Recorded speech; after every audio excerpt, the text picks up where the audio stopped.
Hey folks, today is Friday, July 1st, 2022. As usual, my name is Jake Baldino, here to talk about all the video game news that has been going on this week, and we got a lot, so let's just jump in. The first thing we just want to share with you is really cool. As you've probably seen in some of our videos here on the channel, a lot of us really like the Simpsons Hit and Run.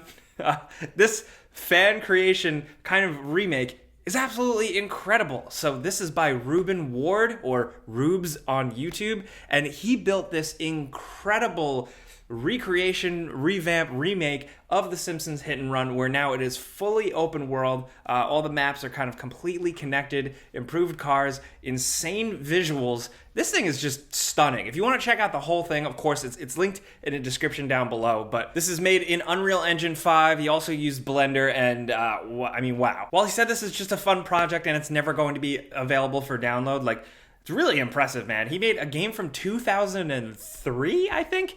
Looked like a 2022 game. 2022? I still don't know how to say the year. In our year, the year of Luigi. Is it still the year of Luigi?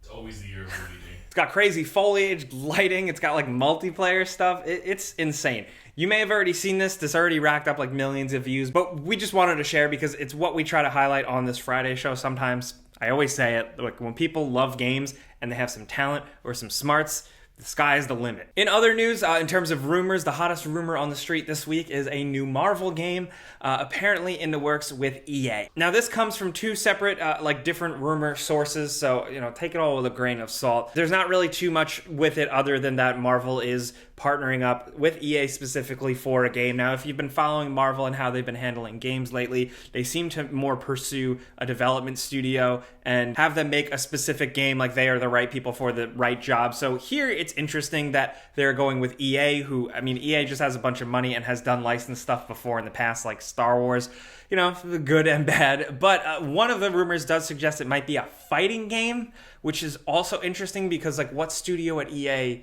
is really fighting game? Can you think of anything off the top of your head?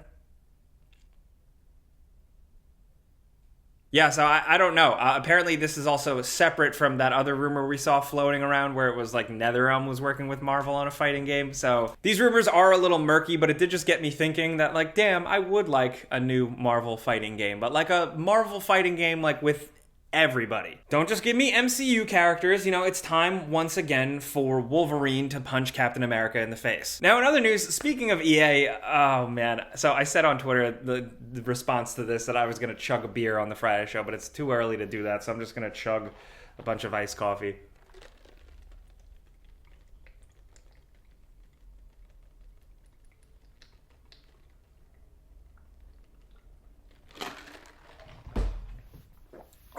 So EA put out this dumbass tweet, and I don't usually do this, but this is really fun. This was like a misguided spin-off of like a trend like tweet and TikTok that people were doing. Like an example is like, like if she's like a 9 or a 10, but she doesn't like The Mummy starring Brendan Fraser.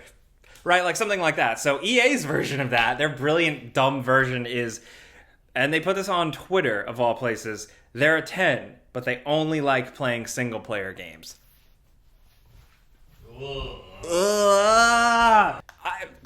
There's so much that sucks about this. Do you really need me, like news talkie man, to break it down? I don't know. I know the types of games a lot of you guys like out there. You watch this channel, the types of videos we make. It's also interesting for EA to do, like, obviously it's like people on the social media team, but like know your company's history a little bit, and also EA is also investing money in a single player Dead Space remake. So it's like you don't even know what's going on. But it is really funny, and there's some really good dunks and replies and quotes. My signature for everything I like to reply is just the Ben Affleck smoking a cigarette exhausted. That's how I feel. Thanks for the levity this week, EA. I feel like we can always use stuff like that. But moving on, this episode is brought to you by nothing. We have no sponsor this week, so I always like to just say thank you to you guys for watching. Thank you if you do click on the sponsors. It does legitimately help us. So, like, we appreciate you putting up with that stuff big time. But anyway, next story. This is super small, but I thought it was interesting for my Grand Theft Auto news heads.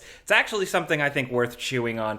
Leslie Benzies, who was like the lead developer on Grand Theft Auto, I believe 3, Vice City, stuff like that, and was like a president and a higher up at Rockstar, who had left Rockstar a couple years back. We're starting to get glimpses of his new game from a new studio called Everywhere, and this screenshot isn't really too much. It's also not what I expected it to look like, because the word on the street was it was going to be like this big next thing from the Grand Theft Auto guy. It's gonna be like a Grand Theft Auto thing. So the actual story behind this, people have been pointing to job listings, hiring listings, is that this game is going to feature dual art styles. So there's going to be like this fantastical cartoony side to it, and there's also going to be a realistic side to it.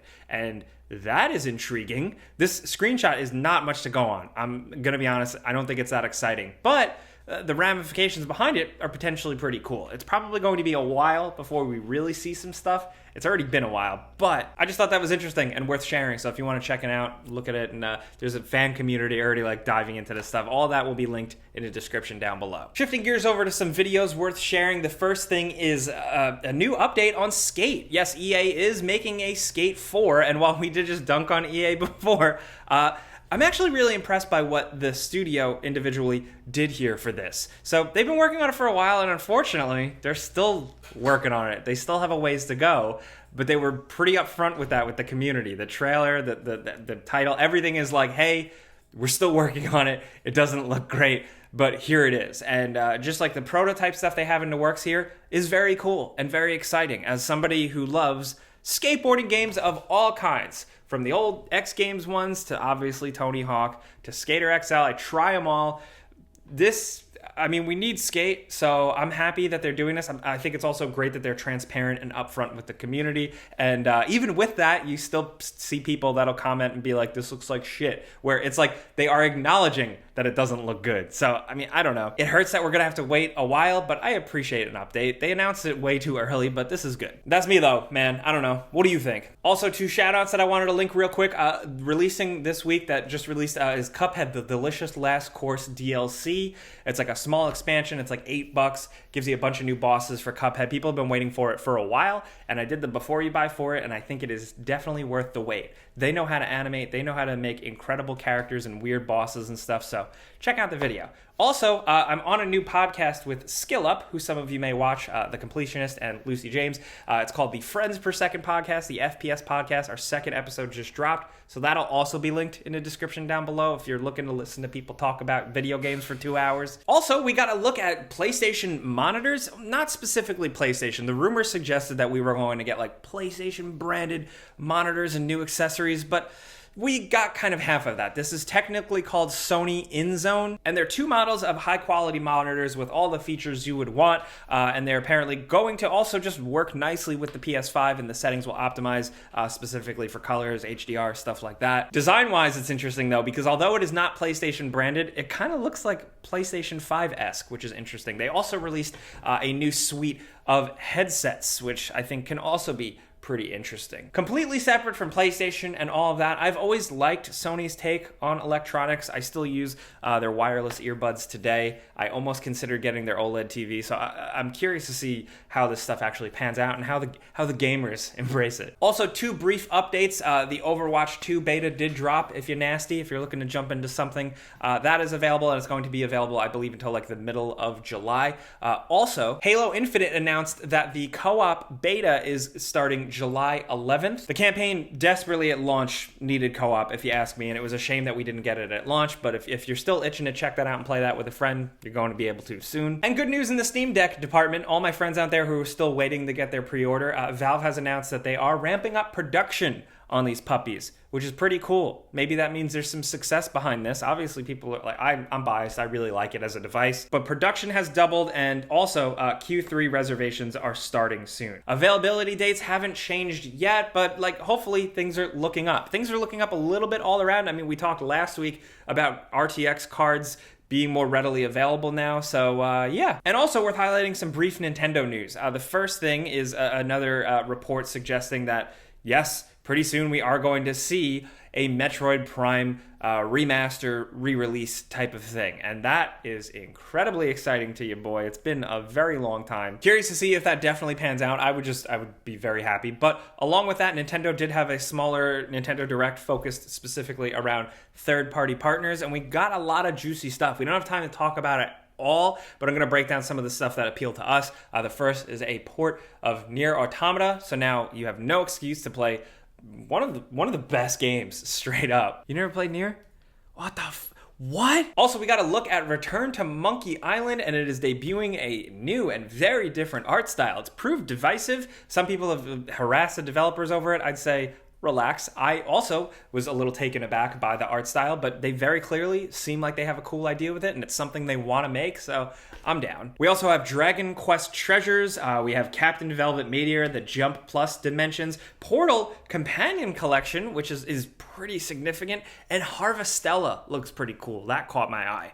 But obviously, huge news. Persona has been killing it lately, getting themselves everywhere, so now, finally, on Nintendo Switch, Persona 3, Persona 4, and Persona 5 are going to be available. That's a lot of game. That's a lot of dope games. So enjoy. You got a bunch of stuff in front of you. Also in that, we got a brief new look at Sonic Frontiers. Now, I put out a whole video on my channel kind of breaking down my impressions of playing it, getting a little hands-on with it, but they finally showed off the cool part of Sonic Frontiers. The open world stuff still seems a little buggy and a little weird and awkward if you paid attention to the news and the gameplay. But the cyberspace stuff, those levels, those more Sonic Generation style running scenes, 2D and 3D, are pretty awesome. Still, the jury's out whether or not the game's going to be good. I don't know for sure, but it's still interesting to watch. Guys, that's really it though. That's the news that we thought was interesting and worth sharing this week. We're gonna go. We want to go enjoy a holiday weekend. We haven't had a break in quite some time. So hopefully you guys have a nice weekend as well. I definitely want to hear from you guys in the comments though, what you are thinking about this stuff from the Nintendo Direct.